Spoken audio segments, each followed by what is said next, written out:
A few days ago, I was walking through the city centre of Cambridge, and I passed this homeless guy who was sitting on the floor. And he was like, "Excuse me, mister, hello, excuse me, could you please help me out? Could you please give me £100? Excuse me, what? £100? £100? You gotta be joking, right? £100. Come on. Who's gonna give you £100? If you would have said £2, the guy goes like, "Listen, buddy. You either give me the money or you don't give me the money, but don't tell me how to run my business." Madam Toastmaster, fellow Toastmasters, most welcome guests. Tonight I would like to share a story with you of a guy who was even more ambitious than this homeless man.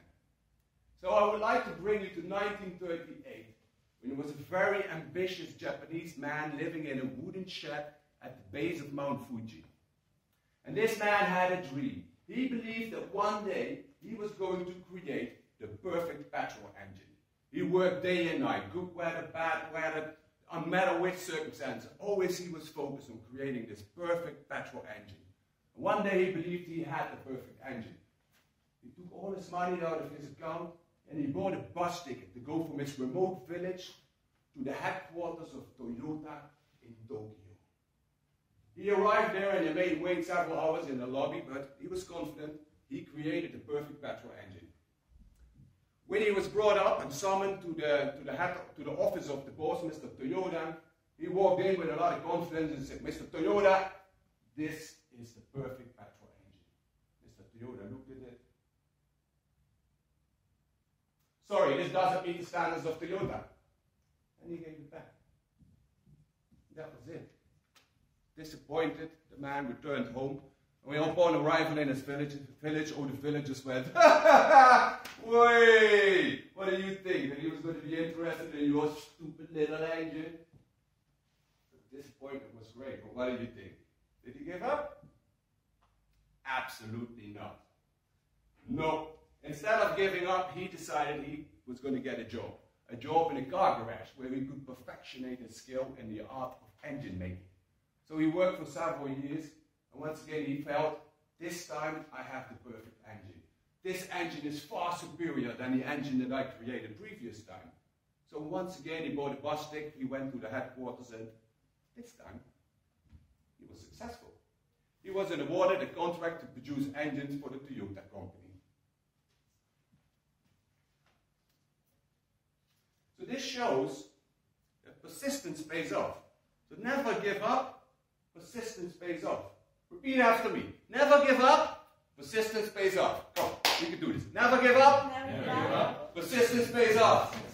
Never give up. Never give up. Persistence pays off. That's it. And this guy, thanks to his persistence, was so successful that this company kept on growing and growing and growing. So he needed a bigger factory. But at 7:48, on the 7th of December, 7th of December 1941, disaster struck. Who here in the audience knows what happened on 7th of December 1941?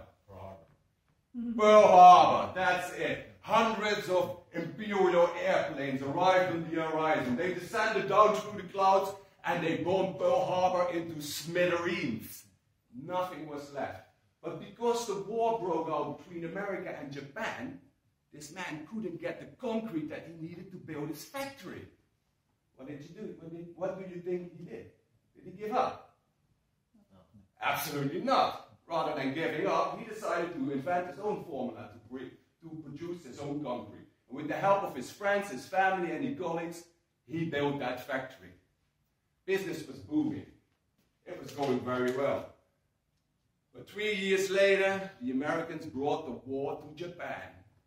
And they bombed his factory into the Stone Age. Nothing was left. Absolutely flattened.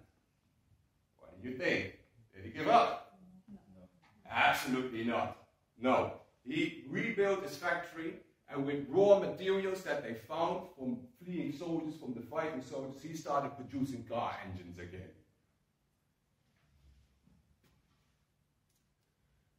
1945, 1 year later, the unbelievable thing happened.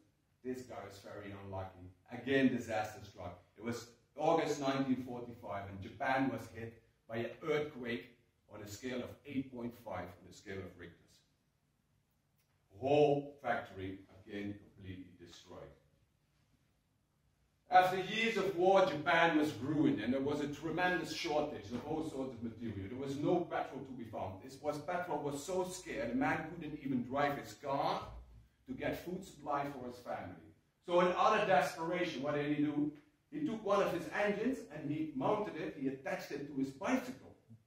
And to his surprise, it was super popular. Everybody wanted a bicycle with a motor, with an engine attached to it. And this is how the Japanese motorbike was invented.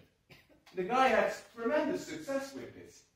Everybody wanted one of these, and nowadays, Mr. Honda is one of the most successful businessmen Japan ever had, and the Honda Corporation is one of the largest car manufacturers in the world. So this shows that you should never give up, because persistence pays off. Now this Mr. Honda was so persistent, there's an amazing anecdote of how much he wanted to be successful. So because his company was growing so much, there were a lot of international representatives of companies coming to him. And one day there was a group of Americans coming to the headquarters of Honda, and they wanted to do business with him. And as it goes in Japan, you sit down and you drink some sake. But that night they drank a little bit too much sake. One of the Americans got so drunk that he had to run to the toilet, and he was puking into the toilet. When he was puking, his fake teeth fell out. And Mr. Honda didn't hesitate for a single second. He dived into the toilet, he pulled out the teeth, and put it in his own mouth. And it actually happened. And the Americans looked at each other and go like, this is the guy with whom we need to do business, because he will do anything to be successful.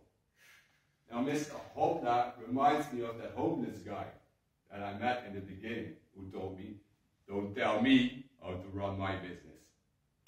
Thank you very much.